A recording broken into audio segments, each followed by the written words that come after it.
Welcome back to War Thunder and welcome to the first impressions on the STB-1, which is the first Japanese Tier 5 tank. It is classified as a medium tank and more or less a manned battle tank, to be honest. It brings absolutely nothing new to the table, but that must not be, or that does not necessarily mean that it is bad. In fact, I think I like it. However, I think my opinion is kind of compromised. If you would have asked me like half a year ago about this tank, and you would have given it to me half a year, I would have disliked it. But the reasons are still there. I just have to say I pointed out under a different perspective.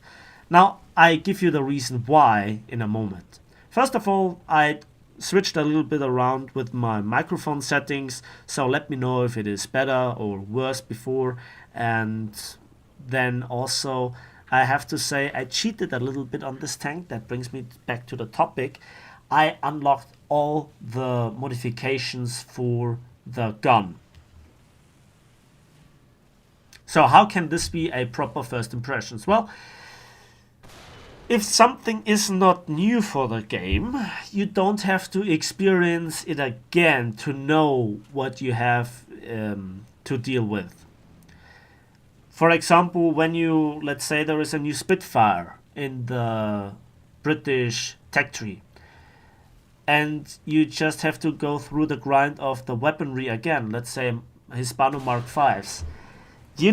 When they're stocked, they will have a lot of spread, they will have not the very best stock belts either, and it will be painfully, but once unlocked, it is a really great weapon system with a few benefits, a few drawbacks.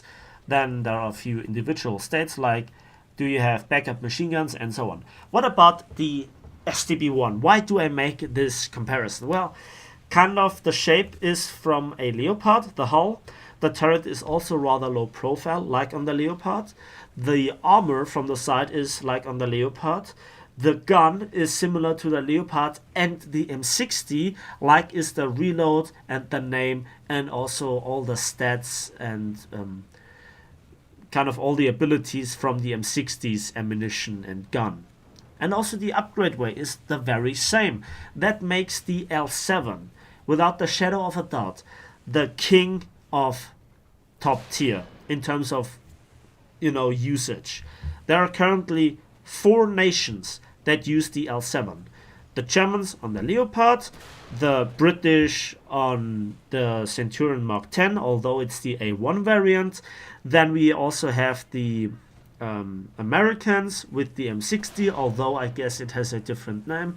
And now with the Japanese. The stock APDS round has 303 millimeters of penetration at point blank range. The hash is not British hash, so it is 145 millimeters of penetration. The heat shell 400 millimeters of penetration and very costly. And again, it is the very same upgrade way as on the Leopard and the M60, so it will take a while. The mobility overall is good. This is stock mobility, so there is actually nothing unlocked, I believe, except for the one module is unlocked, but it's not the engine. But overall, stock horsepower to ton ratio is around 18 horsepower per ton. I think we will come in the region of like 20 horsepower per ton on a fully upgraded tank, and it really can go from A to B relatively quickly. It doesn't have that many problems with hills or steep terrain. Reverse gear is really great, minus 20 kilometers an hour, really lets you maneuver hard. You're a rather low profile tank. You have a top mounted 50 cal as well. And yeah, the ammunition loadout is still kind of similar to the STA-1 or STA-2 series kind of tanks. So you have some awkward ammo racks. Overall, I think you have to take out like 15 shells to empty the most dangerous ammo rack, so to speak, that allows you to survive a turret penetration by a solid shot. So APCR, APDS, or simple AP shells might not outright kill you if they are just killing 2 of the crew members. I wanted to actually do a first impressions on the Type 61.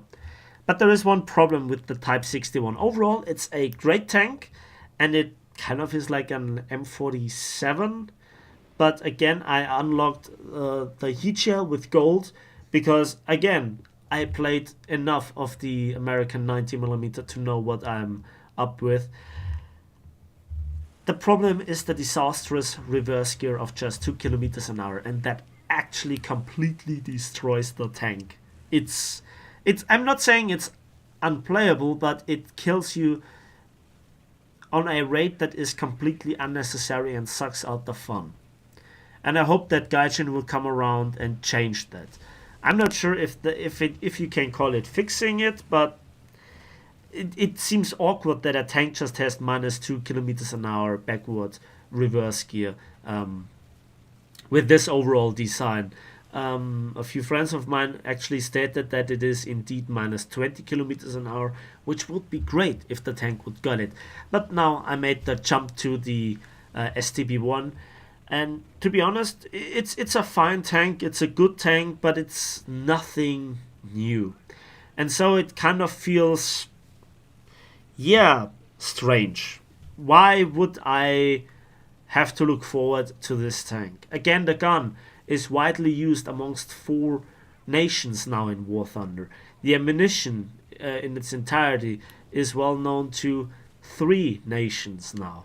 And, we just don't have not just one tank at this battle rating for each nation being equipped with this gun.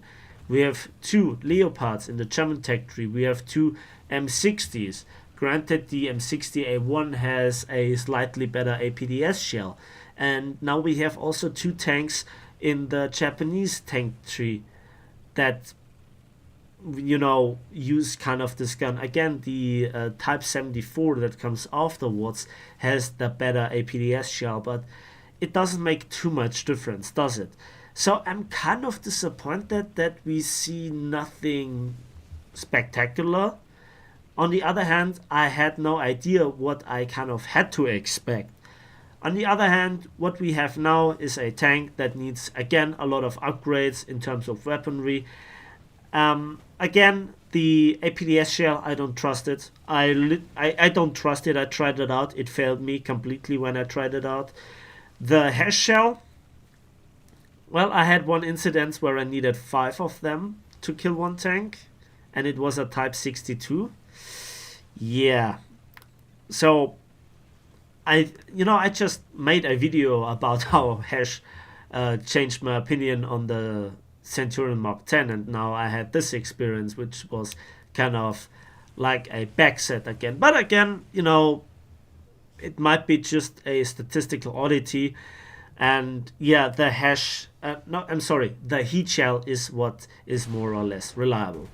I also wanted to make a kind of compilation of battle scenes to show you how capable this tank is in brawling with other tanks, because it's surprisingly good in certain situations.